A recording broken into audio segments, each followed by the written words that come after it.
My name is Andy, and this is the most magical podcast on earth. When I'm not on holiday at Walt Disney World, I'm planning a holiday to Disney. When I'm not planning a holiday to Disney, I'm talking about Disney with other UK fans like me who make the trip to Orlando and the House of the Mouse. So if you too are daft about Daisy, then this is the podcast for you. Or maybe you're a Disney novice, just maybe thinking about or currently planning your first Walt Disney trip and the whole process is leaving you with more than a stitch. Then this really is the podcast for you. Every week, I'll chat to other superfans from around the UK to share their memories of magical times and top tips. And this week's fan, Amy, even got engaged at Walt Disney World. Little did she know that her boyfriend almost lost the engagement ring. Because as we dropped it, went up in the air, not knowing this is the day before we got engaged. And the ring was in there. Also, if you're heading out to the parks, I'll give you everything you need to know that's going on now, as well as answering your Walt Disney World questions. And also on this week's podcast, a top tip of the week that could make you money by staying at a Walt Disney World resort. Make sure you keep in touch too. We are on Facebook, Twitter and Instagram at PodMagical. This is the most magical podcast on earth as part of the Secret Recordings Network. Question coming in this week from Beth over on Instagram, who's looking to go to Walt Disney World next year, considering March for her birthday, or maybe November. What would you recommend? What are the crowds like? Any public holidays? What should I be aware of? First up, when I think of November at Walt Disney World, I'm thinking Thanksgiving, which is always the last Thursday in November, which is crazy busy. Before Thanksgiving, if you go in a couple of weeks before, so beginning of November should be pretty quiet, or if you go literally the week after Thanksgiving, which is more beginning of December, also very, very quiet. And of course, if you go in November, you've got all the Christmas stuff around that time, which is great. I love Walt Disney World at Christmas, and the weather's a little bit cooler, and it's the end of hurricane season. Even March's quite nice. You get in spring weather, it's not too humid, not too busy. Just keep an eye on when the spring break holidays are, which vary from year to year. And of course, if you go in March, yes, you've got your birthday, Beth. And also, you've got the Garden Festival at Epcot, which is always very nice. And over at Universal, they've also got their Mardi Gras with loads of live performances from big names in music as well, which is always quite good. So that's good to keep an eye on. They've not announced anything for next year yet, so I don't know about that. But both times are very good, Beth. Just keep an eye and make sure you don't go around Thanksgiving. On Instagram, a question from Daisy Emma, who is going in October next year and is really confused already about magic bands and fast passes. Wants to know if she actually has to buy a magic band in order to use a fast pass. No, you don't have to buy a magic band. If you are staying at Walt Disney World, at Walt Disney World Resort, you will get a magic band. That will be waiting for you on reception when you check in. If you're not staying at Walt Disney World, then your normal park ticket will get you access to your fast pass rides when you're scanning into the rides, like you would when to get into the theme park as well. So there's the differences. If you're staying at Walt Disney World, you'll get to book your fast passes 60 days before and you'll get a free magic band. If you're not staying, it's 30 days before and then your ticket will be getting you in and out of the fast passes. You can buy a magic band if you want. A lot of people who get the free magic bands still want to buy a new one anyway, maybe when they get to the parks, a customised one. And if you buy that in the shops, they'll link that up to your My Disney experience as well. Any questions? Facebook, Twitter, Instagram, Pod Magical. Same place to go if you fancy being a podcast guest. And Amy this week, somebody who got engaged at Walt Disney World. We'll find out about that. But what is it you love about Disney, Amy? So for me, it is the bubble that Disney gives you. So you're completely away from the real world. Everything about it, it's magic. So when was the first time you went? Well, I didn't actually go as a kid. We went for the first time in 2015, me and my now husband. He'd gone when he was about 3 or 4. So it was the first time that I'd ever seen it and he couldn't remember it because I was turning 21 and I wanted to go to Vegas. And he decided that he wanted to go to Disney. Oh, right. So I gave in and said, okay, and now our entire house is Disney themed. Oh, right. Because I love it so much now. So you got the bug straight away? Yeah, completely. I think we went all out. We stayed at Animal Kingdom Lodge, 10 nights there, full Disney dining plan. So we got that included. Yeah. And then in this trip that we're going on, we've upgraded for it. Let's talk about your favourite memory then from your time at Walt Disney World. What's the one thing that sticks out? Well, we got engaged in front of the castle, so I can't deny that being one of the biggest memories. That should be the biggest. It is. So apart from that, walking into Animal Kingdom Lodge, the smell of that hotel is something that you just can never forget. Now, the smell of Animal Kingdom Lodge, it doesn't smell like a zoo, does it? It doesn't smell like animals. No, it's like wood burning. There's like a river that you can hear trickling through. And it smells like being out in a campfire, but in the nicest way possible. I want to know more about the engagement, though. So we actually didn't do the photo pass photos. because he knew that I wouldn't want loads of people watching. But the funniest moment was that as he went to go and down one knee, his short split. Oh. But then I started crying and he started hysterically laughing because there was a family behind him that were clapping, and I'm just hysterically sobbing and haven't said anything yet. Were they clapping because he split his trousers or because he got down on one knee to propose? We hope it was because of the proposer, but you never know, really. And after that moment, I was like, we need to get married in Disney. So did you get married at Disney? No, we didn't, unfortunately. Most of our families won't fly, so it wasn't really an option to go to Florida. I looked at every option possible. I was like, maybe we can get you on a boat. It'd take a long time. A Disney cruise, maybe. Yeah, over to America. Should have done what I did because I got married at Disney, but we just left the family behind. Just like we've said that for our 10th anniversary, we'll go out there and we'll completely do it again. Just us and maybe at that point kids. Yeah. So you mentioned you stayed at Animal Kingdom Lodge. Is that your favourite place to stay over at Disney? I'd go back there in a heartbeat, but we didn't spend enough time there to enjoy it. I felt like we was only there for the evenings, and then you miss out on a lot of what's on offer. But I would stay there in a heartbeat, but for a much longer times. Right. And then when we go back this time, we're out for 19 days. This time we are staying at the park that should not be named for the first 4 nights. Oh, what? And then we've got another 15 nights at Caribbean Beach. So you're doing the split stay. That's quite a lot of people say that's probably the best thing to do. Yeah, we added on the Universal part of it after we'd booked the Disney part. So after the wedding, it was literally about 4 days after. We were like, let's go and add some more time on. Yeah, could stay there forever. Just keep adding days on till we live here forever. Oh, I so could. So we talked about resorts and hotels. What about restaurants? Because you were on the dining plan last time, so you must have eaten at a fair few places. Have you got a favourite restaurant? We really like Restaurant Marakesh. Oh, that's good. Epcot. It's such a nice restaurant. It's kind of off the beaten track, if any Disney restaurant can be, because you just walk in and it's completely calm. And although you've got like the live music and belly dancers, it's so lovely. And the food's amazing. So it's a bit of a hidden gem. I have heard about it, but I'll be honest, I've never actually been myself. But some of the best restaurants I think are at Epcot. Yeah, 100%. Working our way around the restaurants there is definitely on our plans for this trip. So where else did you go last time? Any other little quirky ones that have never been mentioned on the podcast? At Disney Springs, Paradisio 37. It's a really lovely restaurant, and we went there about 3 days in, and we were so jet lagged, and we had an hour to wait till our reservation. I remember I went up to the podium and I was just like, is there any way you can seat us earlier? And they were just like, yeah, of course. And she was like, could I get you a coffee? Before we fall asleep. Because we was literally falling asleep on our feet. I know you've got some more restaurant tips about places you're going to go to this time, so we'll be back with you in a moment, Amy, after all this week's latest news.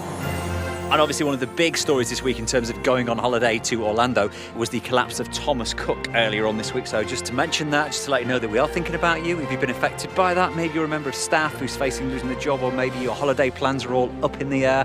I hope everything gets sorted out for you. Adele, who was on the podcast a couple of weeks ago, you might remember, she's about to go over the next few days to Orlando. She's booked a package with Thomas Cook, the flights and the hotel. So I did have a message from her earlier on this week because, as I say, she's literally about to fly out. And it was 3 o'clock on Sunday morning where she finally managed to rearrange her flights and her hotel. So she's got a new hotel reservation on International Drive and has got new flights to go with BA. So she's managed to get things confirmed for the same times that she'll be going. So thankfully her holiday plans are back on. So if you are affected by Thomas Cook, I hope everything works out well for you. Other news this week from Walt Disney World, in fact the Disney parks in general, this is big news. If you're on a plant-based diet, if you're a vegan, there is going to be hundreds of new food items for you to try. It was announced that Disney parks, both Walt Disney World and Disneyland, every single quick service and table service restaurant will have vegan options. There will be a plant-based dish at every single dining establishment, be it in the hotels or in the parks or the resorts. And some of these food options look incredible. So over at Epcot Le Cellier, which is the Canadian steakhouse of all places, but there's steamed Asian dumplings that are on the menu there. It's the Tuli Canteen over at Animal Kingdom, which is always great place to eat anyway. They've also added chili spiced crispy fried tofu bowl to their menu, California grill at Contemporary. They got plant-based cashew cheesecake. Loads of new options come in if you're on a plant-based diet, or maybe you just kind of like want to cut back on more meat. At least you've got more options of amazing food that they do at Disney. All these new options are going to be starting at the beginning of October, so not long to wait. Also this week we had an announcement that the Epcot Flower and Garden Festival is going to be back for 2020. It starts on the 4th of March through to the 1st of June next year. As well as the gardens, there's outdoor kitchens, the Garden Rocks concert series continues, and there is a brand new Ratatouille garden in the France Pavilion. Don't forget, you can keep up to date with the news 24/7, Facebook, Twitter, Instagram. We are at PodMagical. Amy is this week's podcast guest who got engaged at Walt Disney World. However, your fiancé almost lost the ring. So where was this? Tower of Terror, unfortunately, the picture didn't say. The picture was basically my husband trying to grab his bag because as we dropped it, went up in the air, not knowing this is the day before we got engaged. And the ring was in there. No! So literally, as we've dropped, his bag's gone up, and all you can see is his hand in the air trying to grab it. No, I was just like, it's fine. There's nothing really in that bag, is there? And what about your planning strategy? I'm obsessed. I've had a folder since we booked. So I booked in April last year, and there's a folder, a spreadsheet. We've had evenings where I'm just like, turn the TV off. You need to listen to me. We need to decide what we're doing. So you need to listen. Yeah, which is quite good in a way, because it's just like I just go and turn up and hope for the best, and I'm like, no, we can't do that. It's interesting actually, because you're going soon. The fast pass tiers at Hollywood Studios have changed. How did you find getting your fast passes for things like Slinky Dog and Tower of Terror, where obviously you won't be able to lose an engagement ring this time, unless it flies off your finger, which we'd hope not. It wasn't great for Hollywood Studios. That has made a massive difference, because we're not massive show people. We really enjoy the rides more than anything. Yeah. Having to choose just one ride and then the rest of it being shows was a bit awkward. So, for instance, the first day we get to Disney, I've got a 5:10 fast pass for Tower of Terror because it was the only day that I could fit it in. So have you had a time where you've gone and go, okay, we're going to have like 3 or 4 days at Hollywood Studios just so we can get fast passes for the tier 1 rides? If you want to do Rock and Roller Coaster, Slinky Dog, Tower of Terror, that's just 3 days because you can't get them all in the same group. Have you found yourself going to Hollywood Studios more? Yeah, we've kind of, because they've got the extra magic hours, we've done mornings. So I'm thinking we can just sort of get in really early. Most people are going to be going to Galaxy's Edge, and then we can kind of hit the rest of the park because we're not hugely into Star Wars. Yeah. But we can sort of hit Toy Story, Tower of Terror, Rock and Roller Coaster, while everyone else heads in that direction. The good thing is, being British, the first couple of days, jet lag, you'll be wide awake at 5 o'clock, so you can be in the park at 6 a.m. That's the plan, hopefully. So apart from Disney and Universal, is there anywhere else you'll go? We have got Discovery Cove booked. So this is going to be a really new experience both for us. And is that in the middle of your holiday, quite a bit of a chill day? It is. We've booked it for a Sunday because with my planning, I try and take us out of the parks at weekends because obviously you get a lot of the locals coming. We tend to book everything weekdays, and then I thought because that's got a limited capacity, that'll be quieter either way. Yeah. Have you got any other top tips if people are kind of like planning maybe their first time? Do the dining reservations 180 days. It's got to be done for some of them. I mean, we've got a California Grill reservation that I tried to move to another time, and there is not a single other day or time available for the whole 15 days we're there. It's a really tough one to get. So did you get the California Grill literally 180 days out? Yes. I booked more than we needed and then went in afterwards and we was like, okay, which of these do we definitely want? So at one point I think I had 4 Be Guest breakfast reservations. And now we've got none because we've decided against it. Just cancel them all. Yeah, I'd prefer to have loads in place and then just look through and go, okay, what can we narrow this down to? Yeah, and the good thing is 180 days out, obviously if you're staying at Disney, you can go beyond that into your stay. Yes. So you're really getting in before everybody else. 100%. So there's a couple of things that we've booked that it wasn't until I looked deeper into it that I found out about them. The Enzo's Hideaway restaurant at Disney Springs. They do a Sunday dinner, which isn't like a traditional UK Sunday dinner. It's a set menu, but you can bring your own wine. Oh, is this the big Italian dinner that they do? Yeah, so I went in straight away and got a reservation for that because I thought, well, we're not massive drinkers, but I do quite like the idea of being able to take our own wine and it being that kind of Italian family dinner. Is there anything you don't like about Walt Disney World? No. Coming home usually is the answer that people give to Yeah, that one. literally. It's just going to be coming home. Last time, I sobbed. I was like, just sat on the bus and was like, this is horrendous. Did you get the Magical Express back to the airport? We did, and the worst thing is that we didn't get it going to the hotel. We ended up in like a Mears minibus. Yeah. And then we got on it to come home, and I was like, why couldn't we do this on the way here? And then again, it was like, right, it's fine, we'll have the Magical Express. And then we booked 4 nights at Universal, so now it's not going to happen again. Oh, yeah, because you'll have to go from the airport to Universal. Yes, You get it coming back, though. Yeah. So we've got the Tragical Express. The Tragical Express, to cry on the way back. Yes. Have a great time. You must be counting down the days now. You probably started your packing. Yes. Yeah, I'm currently looking at a pile of clothes that we've bought this weekend to take with us. Have you planned an outfit per day? You're the kind of person who goes, right, I'm at Hollywood Studios that day, so I'll wear my Tower of Terror t-shirt. I'm at Animal Kingdom that day, so I'll wear my Jungle Book one. Have you got outfits planned for every day? I've got like themed outfits. So there's a couple that I've got for Animal Kingdom that are animal themed, and I've got a few like Universal ones for when we're there. But I've just realised that I've bought far too much. Yeah, and then the more stuff you'll buy on the way back anyway, so... Yes. Totally fine. Yeah, 100%. Have a great time over at Walt Disney World. And of course, for now, Amy, have a magical day. Have a magical day. If you would like to join me on the podcast for a chat about Disney, then get in touch. We are at Podmagical, Facebook, Twitter and Instagram. If you're heading over to Walt Disney World over the next week or two, there's a lot of new things coming. There's a lot of old things going, including a new way to get around Walt Disney World. Finally, the Skyliner opens on the 29th of September, which will connect a number of resorts to Epcot and Hollywood Studios. So if you're staying at Caribbean Beach or the Art of Animation and Pop Century, and later on, when it's finished, the DVC Riviera Resort, you'll get the cable cars that will connect you across there. Also, the Food and Wine Festival continues over at Epcot. Try the carrot cake. Carrot cake is my top tip of the week this week. It's been on for a few years and it's served warm with like a creamy sauce. Very nice. You get that over at the American Pavilion. Also, the Food and Wine Festival has the concert series that runs alongside it. So over the next couple of weeks, you'll get the likes of Sugar Ray. Remember that song Every Morning? Sugar Ray at Epcot on the 30th of September to the 2nd of October, followed by Taylor Dane on the 3rd and 4th of October. And then coming later in October, 98 Degrees, Kenny G and the Baha Men. Who Let the Dogs Out? Other concerts, by the way, outside of Epcot around Orlando, if you want to see a bit of 80s, Adam and the Ants, or maybe it's just Adam Ant. I don't know if she's got his other ants with him anymore. Sunday, 29th of September, he plays Hard Rock Live at Orlando, down at Universal. And also on Tuesday, the 1st of October, you can catch Zara Larsson at Disney Springs when she plays House of Blues. Also, as we're getting nearer to Halloween, you've got Mickey's Not So Scary Halloween Party on select nights at Magic Kingdom.